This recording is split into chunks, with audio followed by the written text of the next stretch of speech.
I don't think it needs to be 3 hours. I actually heard somebody break down that the 15 minutes of the kid, William Wallace, growing up, that whole part of the story could be cut, just straight up deleted, and you would never miss anything from the story. Because all the things that get set up and revealed in the beginning, you realize that he thinks about his brain over fighting. But it's our wits that make us men. He gets that instilled into him by his father who died, and then also his uncle. First, learn to use this.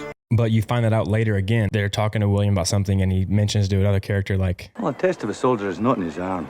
It's here.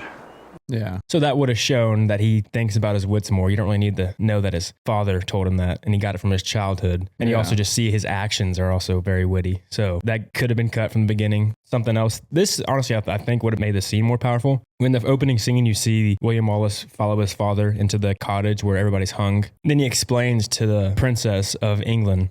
The last time Longshanks spoke of peace, many Scottish nobles were lured by him under a flag of truce to a barn where he had them hanged. And it would have been, I think, more powerful not knowing that that happened. So you see William Wallace fighting, and then he explains like, well, the Longshank guy, he hung these people who were going to surrender and blah, blah, blah, this. So like he brings it up later, so there's no really need to show it beforehand if you're just going to talk about it later. I don't know if I agree with that. The image of seeing that little boy like, accidentally kind of falling into the middle of all these dead bodies. Yeah. And Mel Gibson's delivery of that line, it definitely took me back to like, yeah, that would be pretty messed up. You'd be pretty pissed off at the king for doing that.